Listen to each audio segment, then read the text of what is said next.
everybody. And thank you, Ramchandran, for covering most of the topic. So I'm going to tell you something slightly different from what Mr. Ramchandran said. And I concur with every single thing that you mentioned. Firstly, I want to understand you guys. So I'm under the assumption that most of you here are first generation entrepreneurs. Is that correct? How many of you are wannabe entrepreneurs, if I can see? You're already late. Get started. Okay, that's my belief. If you're wanting and thinking, you're already late, get started, and it doesn't matter when you do that. So, well, I was thinking about what I want to talk about today, and I really like the topic, and the organizer gave me a chance to pick this topic, and I was very happy to pick it. It's personal. And like Mr. Ramchandran, I wouldn't call myself a professional. I would still call myself unprofessional. But I would say I'm professional because I started off very early in my career. I had just spent about a year and a half with Biocon, and then I started my own biotech business. And during these years, what I realized is every few months I would go back and remember the life cycle of a frog. How many of you remember the life cycle of a frog? Most of us do. And I think an entrepreneur's journey is not any different from a life cycle of a frog. First there were a few eggs, they didn't know where they were, and then it hatched, and there were these tadpoles. I was developing a tail, I didn't know what I looked like, and then my limbs vanished. I just had a tail and a big head. My fins vanished, and I started developing hands. And then one fine day I looked at myself and I realized I'm a frog. And believe me, most of you have already been through that process, or you are going through that process. The point I'm trying to make is many people I've heard in the past talk about, at least the big fours have told me, you should have a mission, a vision. Strategy should follow structure, structure should follow execution. My view is Napoleon didn't have a vision. If he did, he wouldn't have ended up in jail.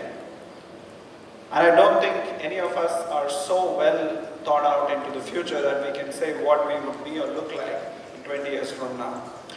Like 4 years ago, I had long hair.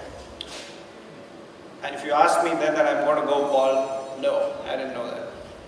I think same with my company. My company started very much like most of you in my bedroom, with one telephone and one employee, and now we are a biotech company.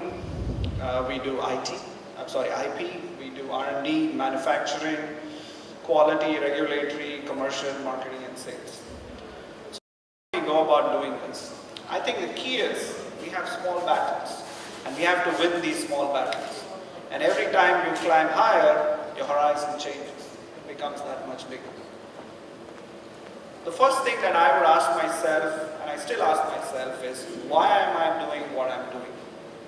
And if you can get that right, I think no crisis, no meeting, no interaction, nothing can go wrong. But if you are in the business for the wrong reasons, the very first time you're going to face any kind of hurdle, you're going to fall flat. So the first thing we did was, why are we doing what we're doing? And the answer was resounding to me. I want to have fun. So the minute you say, I want to have fun, like Mr. Ramchandran mentioned, there's nothing called good days and bad days. There's nothing called good decisions and bad decisions. You kick yourself and you move on. So the first thing I answered to myself is, hey, I want to have fun. I want to create a place where I enjoy going to work. 2 was, how am I going to do it? Was the next question. And the how was very simple. That we're going to build an organization which have equal employment for men and women. We're going to create a place where we can chill out, have fun, brainstorm, be innovative, etc. And it's only later on that we figured out what we want to do. So many of us, when we start a business, we are searching for that multi-billion-dollar idea. I think that's the other way in. I would rather go inside out Because what we do doesn't really matter. Like you've heard stories of entrepreneurs who have built many businesses and many things. I've had an interesting experience. I run a biotech company where we make enzymes. So we didn't open many different companies, but we opened many different verticals. We cater to food, we cater to energy, we cater to environment, we cater to health. So we figured out a strategy to do many different things, interact with many different customers, but by building on the platform of biotechnology. Then coming to the challenge of people. Believe me, hiring, keeping people motivated and retaining people is not a joke. I do not believe that attracting people to a startup is difficult. It is not difficult if you can sell yourself. And I think the first thing all of us have to do as entrepreneurs is say cheese. Say cheese to the bankers, say cheese to your employees, say cheese to your drivers, say cheese at home because you're never going to be home too soon. So learn to say cheese. And the minute you are able to do that and make a presentation which can make you a person to follow, you will have people joining you. In my company, I have people who joined me 15 years ago and they continue to be there. Yes, we do hire from good schools these days. We have people in different countries, but the message is the same. Hey, you want to have fun? Come join us. So the why has actually taken us through. Now coming to the crisis, you will find people who would love to join you, but they're always gauging and judging you. I always tell my guys that if the team members make mistakes, you always excuse that, right? You say it's okay, or the latitude you give to excuse them is quite broad. But you make one mistake, it's a discussion point at the lunch table. They're like, how could he do this? How could he say that? So it's quite lonely on the top.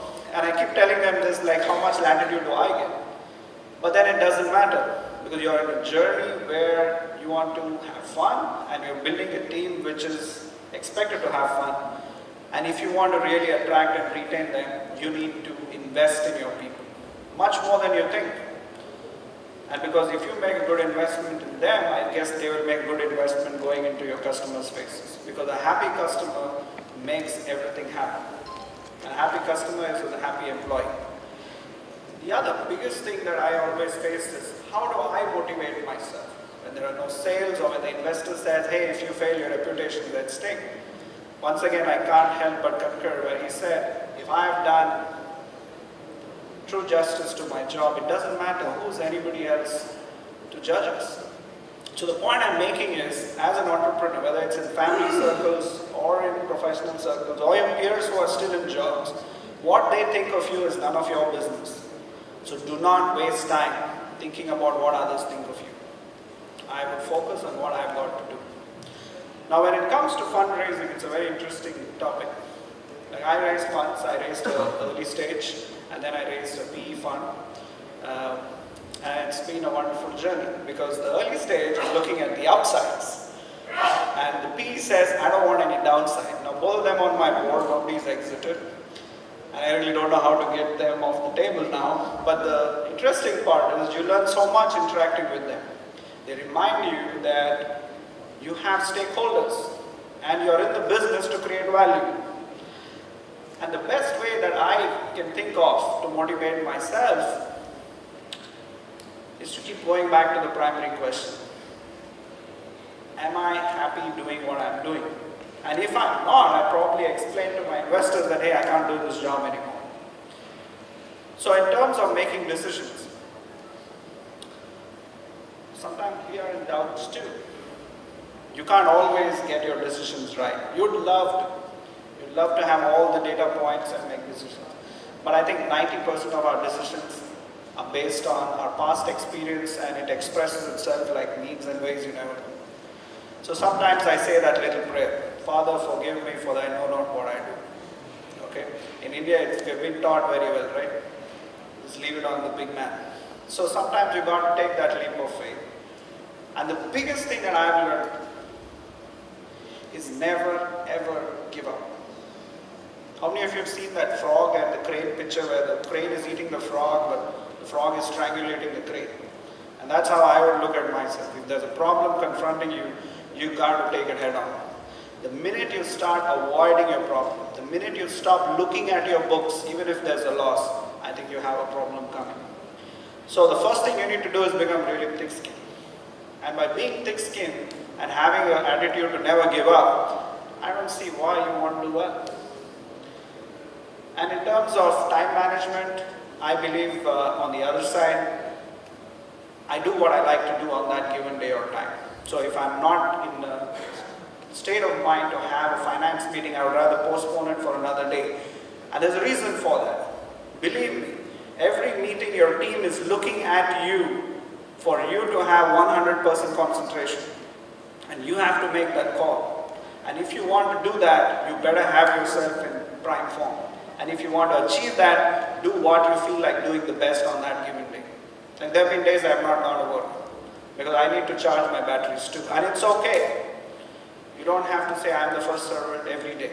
You could also take some liberties. Having said that, I'm very happy to take some questions. Thank you.